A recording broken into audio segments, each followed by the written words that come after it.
Hello. Let's start a tutorial on my favorite character, Torbjorn. At least I think that's how you say his name. So our little Dwarven / gnomic character is obviously great with turrets. So what I'm going to do right away is lay down a turret. Ideally, you want to have it higher than your enemies. So remember, you always want to have the height advantage, largely because it's easier to defend from that point, and you have a greater view. But furthermore, you don't really want to put it inside of close quarters. Nice Ideally, job. you want to have it where you have a long range of view. So you see right here, I'm looking way down this street, and the only things that are really going to be able to take it out at that point are really going to be something like Bastion or the sniper from a distance. Otherwise, someone's got to jump right on top of it. Putting around corners is great at first, but the second that one of your enemies knows that it's there, not going to happen. So often what I'll do is I'll kind of start a little ways back, get it up to level 2, and then I'll start to get a little bit closer. So now here I've already got my turret up. I'm just nudging, kind of testing the waters, and realizing, oh, there's a nice little spot. I can rebuild it right over here. So now I can hit both doors in one fell swoop, and that's what I end up doing. So it's kind of a risky thing. It's more of an offensive position than a defensive one here, but it still allows me to get some quick kills. And you see they're trying to beat on it the entire time. Another thing to notice is that it's not turning into level 2. Just keep feeding them shells. Because I'm constantly repairing the health. So what I'm just trying to do here is get this up to level 2, and as people start to shoot at it, I'm whacking it. I see I just draw my ultimate. And the ultimate has two big perks. The first is that that of the turret itself. So now it boosts up to 800 health, does way more damage, shoots way faster. And also for your hand weapons, you have your little pistol, which also turns a little hand cannon like a shotgun. That does way more damage and shoots faster as well.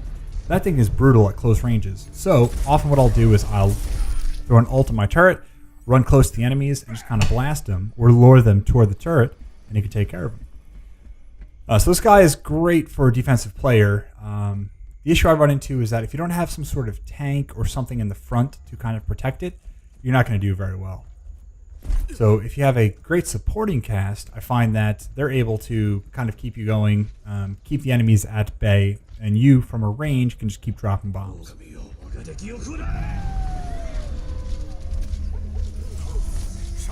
So right here I realized, okay, they've started to push up this truck a little bit. I can drop this here. It may not be the best spot because a lot of enemies are going to start coming my way. You see Winston or someone jumps behind me. So I realized, okay, I've got to drop back, put it a little further away. And this gives you a great opportunity. Perfect. You have the height advantage, looking down a long corridor. And what this allows me to do is start to build up to level 2 before anyone attacks or comes. At least that was my initial plan. Now I've just got to watch the attacks to the left. Another advantage of using someone like Torbjorn is he has shields, or little shields that he can pick up. So you may see me drop them from time to time. If I hit the E button, it'll drop armor that my teammates can go pick up. There you go. And the armor is actually collected from the scraps or shard from when people are killed. When the players are killed, they drop those little armor pieces. Say I'm going after them now. They get attracted to me just like a magnet. And then I can throw them on the floor, which only my teammates or myself can pick up and use as armor. So this is a great way to get your fire meter or buff meter, whatever they want to call it, up as well, because it allows you to really play a nice defensive role. So again, he is not limited to just playing defense. As you'll notice, I can move the cannon up a bit. I'll always start further back than I need to, and then move it up. Just so that this way, if I have to fall back, I've always got something to fall back to. Perfect, more armor. This, I found in the past, is a very good spot. When the dragon comes, you better get the hell out of the way. Yep, that's it, that's it. Okay, I'm just staying on the hammer, or on it here, because I'm concerned they're going to come around this corner quickly, and that's exactly what they did.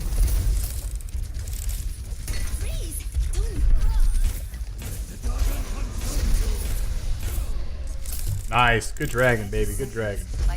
We've got a really good spot right here, because they can't really hang out behind the truck. See, we got that solid D. A tiny bit.